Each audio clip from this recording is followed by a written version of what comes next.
ফিলিস্তিনের গাজায় ইসরায়েলি বাহিনীর নৃশংস হামলার প্রতিবাদে এরই মধ্যে বিশ্বব্যাপী ক্লাস এবং পরীক্ষা বর্জন কর্মসূচির সাথে একাত্মতা জানিয়েছে ঢাকা বিশ্ববিদ্যালয় সহ বেসরকারি বিশ্ববিদ্যালয়ের বিভিন্ন শিক্ষা প্রতিষ্ঠান।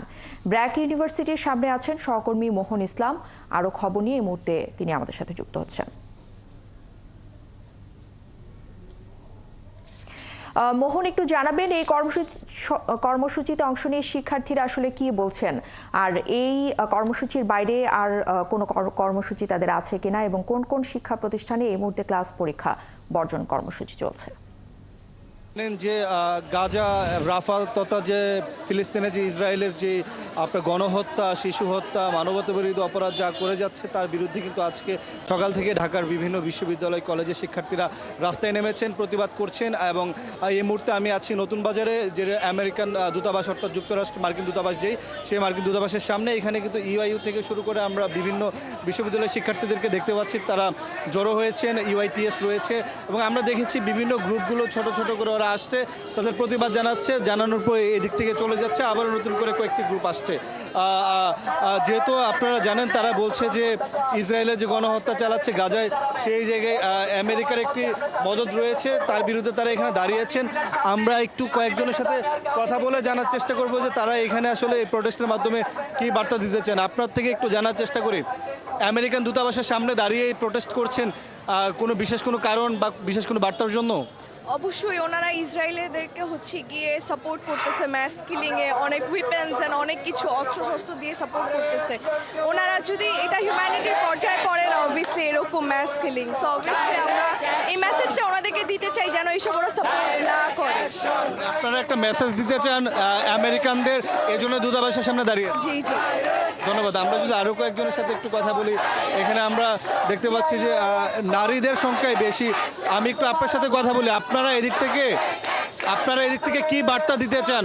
তারা যদি এই জেনোসাইড অফ না করে, আমরা আমাদের কর্মসূচি চালিয়ে যাব, ততদিন পর্যন্ত অফ করব না, যতদিন পর্যন্ত তারা এই জেনোসাইড অফ করতেছে, তারা এই সাপোর্ট অফ করতেছে। ডোনাল্ড ট্রাম্পকে আমরা এটাই বলবো, তারা যেন এরকম যত ধরনের জেনোসাইড আছে, যত ধরনের অপকর্ম করতেছে, এগুলো যেন বন্ধ করে। ধন্যবাদ। যেমনটা শুনছিলেন যে শিক্ষার্থীরা কিন্তু বলছিলেন যে তারা যে গণহত্যা চালিয়েছে ইসরায়েল, তার বিরুদ্ধে তারা এখানে দাঁড়িয়েছে। আমরা এখানে নারীদের সংখ্যাই বেশি দেখতে পাচ্ছি। আমরা যদি আরও কয়েকজনের সাথে একটু কথা বলার চেষ্টা করি, আপনার সাথে একটু কথা বলি যে আপনারা দাঁড়িয়েছেন, আপনি ইউআইইউর সম্ভবত, আপনি যদি একটু বলেন যে আজকে আপনারা আমেরিকান দূতাবাসের সামনে দাঁড়িয়ে প্রোটেস্ট করছেন, আপনাদের বার্তা কি দিতে চান? এটা হোক আমেরিকায় বা সারা ওয়ার্ল্ড ওয়াইড, বা আপনাদের সংগতি কিসের উপর? ওয়ার্ল্ড ওয়াইড যে আমেরিকার যে একটা রাজনৈতিক প্রেশার থাকে, তারপর অর্থনৈতিক প্রেশার থাকে, এগুলোর মাধ্যমে যে তারা ইসরায়েলকে মদত দিচ্ছে, এটা যেন তারা বন্ধ করে এবং আন্তর্জাতিক রাজনীতি ব্যক্তিত্ব দ্বারা যেন ইসরায়েলের এই হত্যাকাণ্ড, এই তাণ্ডব যেন বন্ধ হয়, আমরা তার প্রতিবাদ করছি এবং তার সাদর আমন্ত্রণ জানাচ্ছি।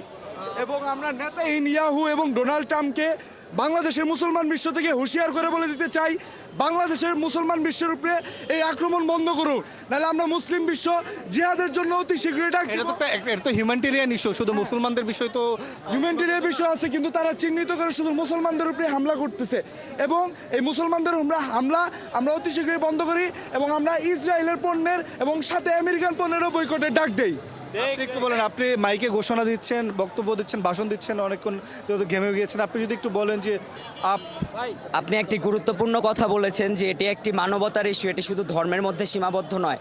কিন্তু আপনি যদি দেখেন যে ওয়াইসি সহ যতগুলো ইসলামী সংস্থা বা ইসলামী দেশগুলো, তারা নিজেরাই নীরব রয়েছে। তুর্কি, পাকিস্তান, এগুলো কিন্তু অনেক শক্তিশালী দেশ, তারা চাইলেই কিন্তু ইসরায়েলের বিরুদ্ধে, আমেরিকার বিরুদ্ধে কথা বলতে পারে, তারা বলছে না। কিন্তু আমরা একটি ছোট দেশ হয়ে বাংলাদেশের সাধারণ শিক্ষার্থীদের জায়গা থেকে সবাইকে আহ্বান জানাচ্ছি, প্রতিটি মুসলিম দেশ যেন এগিয়ে আসে।